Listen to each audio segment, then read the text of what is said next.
할렐루야, 조나시입니다. 금요일 아침 말씀을 하루를 시작합니다. 슬기로운 아침 시간 역대상 5장 말씀 보겠습니다.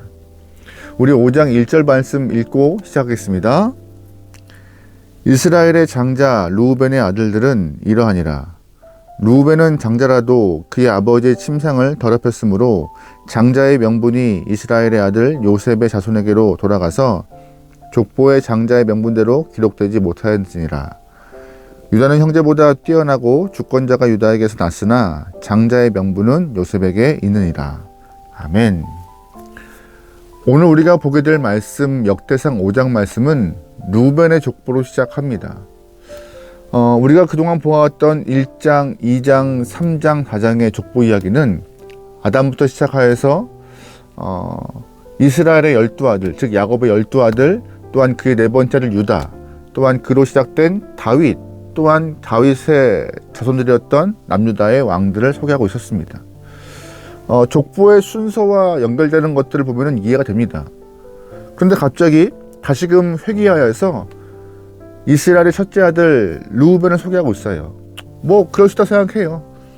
다시금 첫째 아들을 언급하면서 12지파에 어떻게 파생된 모습이 있는가 설명할 수 있죠. 그런데 5장 중반부와 후반부를 보면은 르우벤 지파의 족보와 함께 갓 지파의 족보, 또한 므낫세 반지파 이야기를 풀어가고 있어요.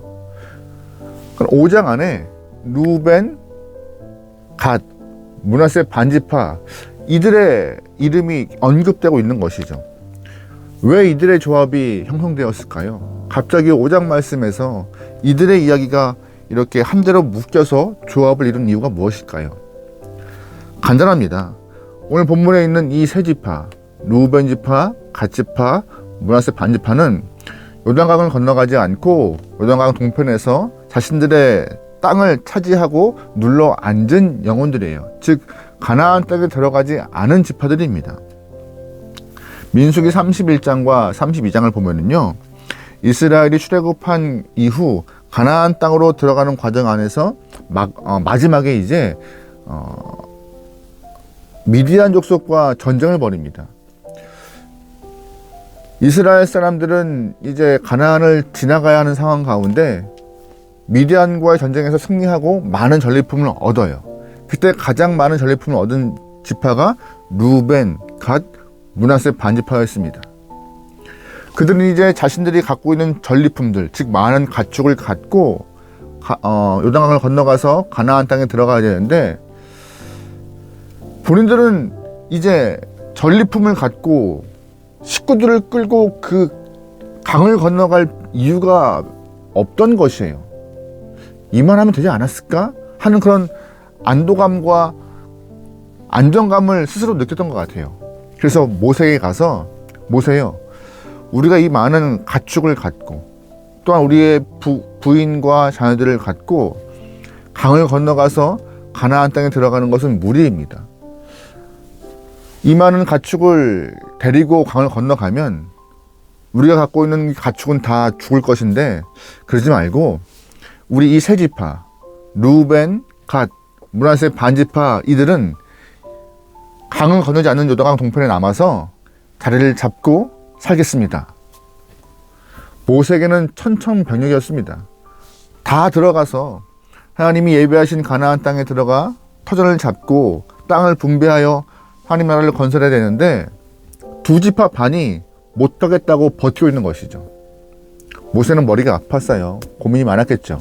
그때 모세는 이 나머지 지파들도 이제 그들의 사기를 생각해야 되기 때문에 르우벤이나 갓, 므낫세 반지파를 설득하기 시작합니다. 가야 합니다. 가야 돼요. 하나님 허락하신 비전과 꿈을 갖고 우리는 살아야 합니다라고 많이 설득했을 거예요. 많은 토론과 여러 가지 회의를 거쳐서 결국 이 르우벤, 갓, 므낫세 반지파는 자신들의 전리품과 가축, 가족들은 강을 건너지 않고 남자만 건너가서 전쟁을 하고 복귀하기로 모세와 약속을 합니다. 결국 가족들은 남고 남자만 넘어가서 전쟁을 치러요. 그리고 복귀합니다. 솔직히 가기 싫은 거 억지로 간 거죠. 그나마 자신들이 갖고 있던 물질을 지키기 위하여서. 하지만 명백하게 오늘 이 열왕 역대상에서는 강을 건너가지 않은 사람들의 이 세 지파의 모습을 어떻게 평가하고 어떻게 가르쳐주고 있느냐. 후손들에게 하나님의 비전과 하나님의 목표와 하나님의 뜻을 잃어버린 그 사람들의 모습을 정확하게 설명하고 있습니다. 본문 25절 말씀입니다. 그들이 그들의 조상들의 하나님께 범죄하여 하나님이 그들 앞에서 멸하신 그 땅 백성의 신들을 가늠하듯 섬긴지라.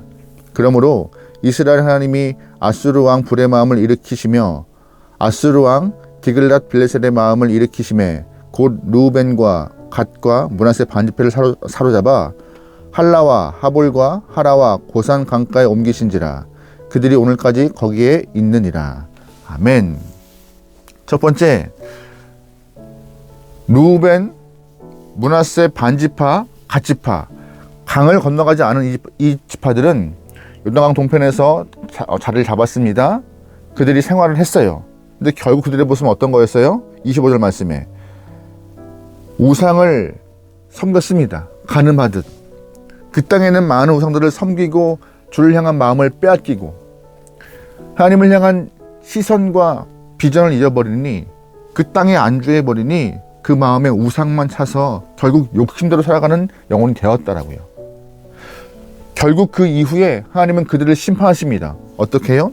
나중에 북이스라엘이 멸망할 때 아수르 왕이 이 므낫세 반지파 또한 갓지파 이 루벤 지파를 들어서 아수르 땅으로 이주시켜 버립니다. 오히려 고향을 잃어버리고 딴 곳으로 끌려가 버리는 모습이 발생해요. 하나님을 향하여서 한 걸음 한 걸음 나아가야 하고 주님이 주신 비전을 이루기 위해서 땀을 흘리고 애쓰는 그런 과정 가운데 욕심 때문에 안주하고 포기한 그들의 모습이 어떠했는지 오늘 역대상은 포로기를 마치고 온 영혼들에게 보여주고 있으며 또한 우리에게도 말해주고 있습니다. 오늘 교훈은 분명해요. 루벤 지파, 갓지파, 이 므낫세 반지파와 같이 목표와 비전을 잃어버린 채 현실에 안주하여서 그렇게 앉아있는 영혼들을 향한 하나님의 심판이 분명히 있을 것이다라고. 그러기에 주를 향하여서 진격을 멈추지 않는 영혼들이 소망합니다. 매일의 한 걸음이 번거롭고 지겹고 같은 일을 반복해야 함이 썩 재미없겠지만 그럼에도 그 길 끝에는 하나님이 약속하신 그 귀한 영적 가난이 있을 것이며 천국이 있을 것이며 하나님이 우리에게 허락하시는 귀한 은혜가 있을 것입니다. 오늘 본문의 루벤, 므낫세, 반지파, 갓지파는 하나님 허락하신 그 손끝을 보지 못하고 눈앞에 있는 것들을 바라보면서 결국 심판을 받고 망하고 포로로 끌려가 버리는 그 모습이 오늘 본문에 명시되는 것 같이 우리도 이 땅을 바라보면 결국 악의 사슬에 묶여서 악의 포로가 될 수밖에 없습니다. 하단마귀의 포로가 되어 주님과 멀어질 수밖에 없는 것인데 그래서 우리는 언제나 이 땅을 바라보지 않고 주님이 약속하신 저 손끝을 바라보며 주님의 심장 갖고 매일을 살아가야 하는 그런 성도의 모습을 일창 소망합니다. 그래야 살 수 있어요. 그래야 승리할 수 있어요. 현실에 안주하는 이상 심판을 못 피합니다. 오늘도 우리가 이 땅을 살아가는 성도들인데 우리의 목표는 현실이 아니라 하나님의 뜻과 마음이어야 하며 우리가 바라봐야 할 것은 천국임을 잊지 않고 오늘도 말씀으로 승리하며 기도로 마음을 지킬 수 있는 여러분과 제가 되길 소망합니다. 승리합시다. 기도하시겠습니다. 하나님, 루벤과 갓, 므낫세 반지파와 같이 현실에 안주하여서 하나님 뜻을 저버리는 영혼들이 없게 하소서. 언제나 매일매일 한 걸음 주님의 뜻을 향하여서 전진할 수 있는 영혼들이 허락하시고 과정이 쉽지 않겠지만 성령의 도우심으로 힘을 얻어 주님의 마음에 흡족한 영혼들 될수록 우리의 하루를 지켜주시옵소서. 유혹하는 것들도 많고 우리를 주저앉히는 것들도 많습니다. 그때마다 내 의지가 아니라 하나님의 마음을 품고 성령의 인도하심으로 이겨내기 원하오니 예수의 이름으로 승리하기 원하오니 주님이시여 우리와 동행하여 주시옵소서.